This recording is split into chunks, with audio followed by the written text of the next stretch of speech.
In this particular series, what I want to do is kind of give you a sense of what it's like to either build a startup or indie gaming studio. Two different things. You could do both right there, but I tend to think actually, given what my own experiences have been, it's almost better to try to keep those two separate. Now, before I even get into business talk, what makes me qualified for you to want to listen into my yibber yabber jibber jabber? Now, I have the great fortune of actually starting both startups and indie game development studios over the years. 5 different companies over the last 10 years or so. Been in the game industry for now about 20 years.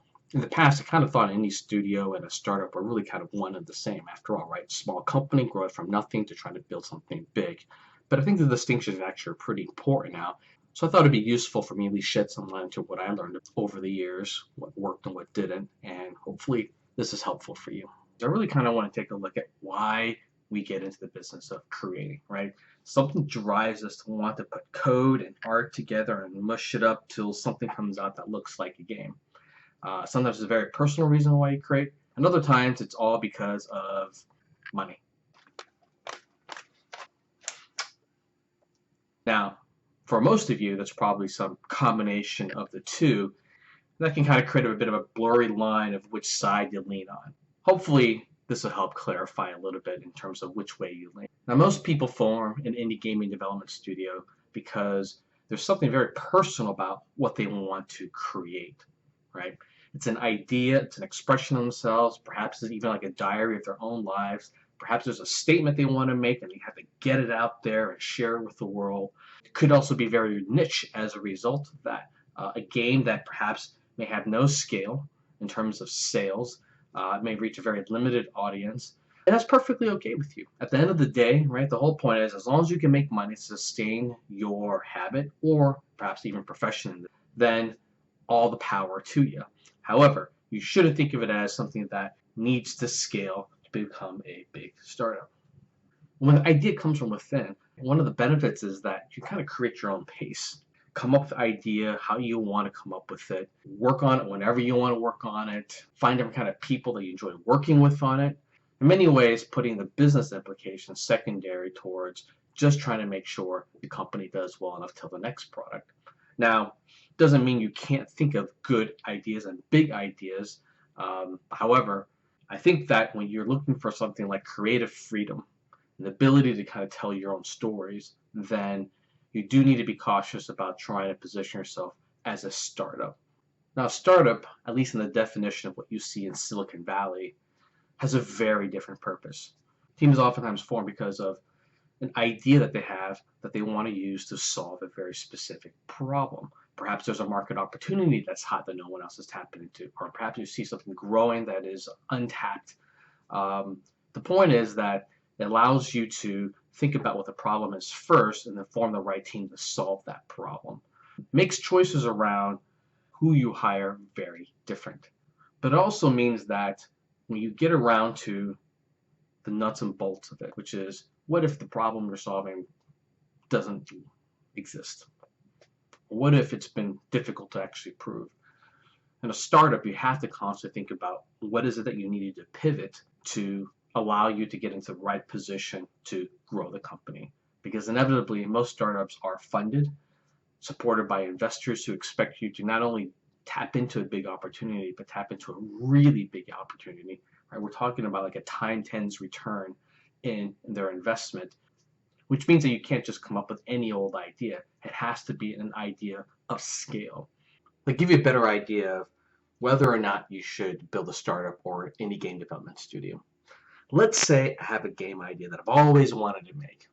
I want to call it Mr. Krabs Adventures. It's a game about this dude. He stumbles home drunk one night because he drank too much, and he meets this gal on the street. And she's a lovely gal, of course, right? Because that's the only kind you meet at 3 a.m. in the morning. And her name is Bunny Muffins, right? And, Bunny Muffins, is, of course, is a very lovely name. And so, next thing you know, you wake up next morning, you don't know where you are. All you know is that your nether regions is on fire and it's itchy, and you look down, and sure enough, it's a seafood platter down there, right? You got crabs clawing all over you. Of course, then you got to go track down this Miss Bunny Muffins here, trying to find out what kind of STD she's got, how you're going to cure it, and you're going to travel around the city on these grand adventures solving your little burning crotch syndrome. So yeah, that might be better as an indie game, and I'm willing to bet there's some people out there who would love to play that game, and you're going to build a great game, and they're going to love you for it, and everything's grand. Now imagine taking that idea into an investor and having them listen to you about crabs, right? Not the kind you sell from the seashore, but the kind that makes it all itchy down there. Probably not going to fly. Now, if you take a step back, and you think about what that idea means, perhaps you're onto something that could be a startup.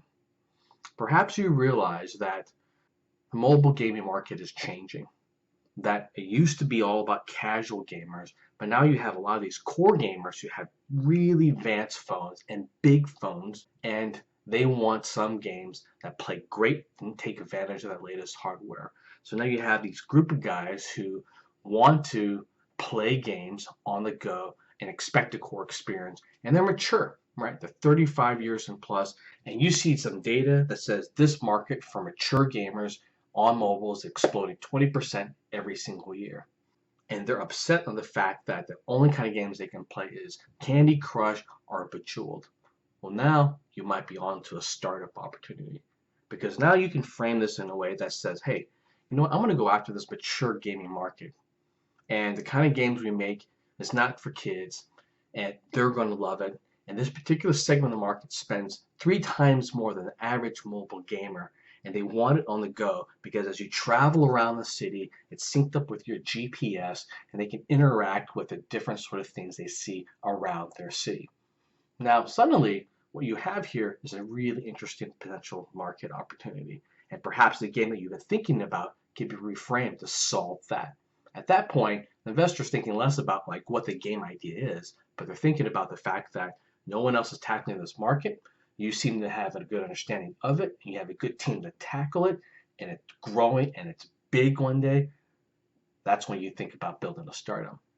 So I hope that's useful for you all. It's a really interesting way to kind of think about which way you want to go, right? When you think about your game idea and you think about the market opportunity.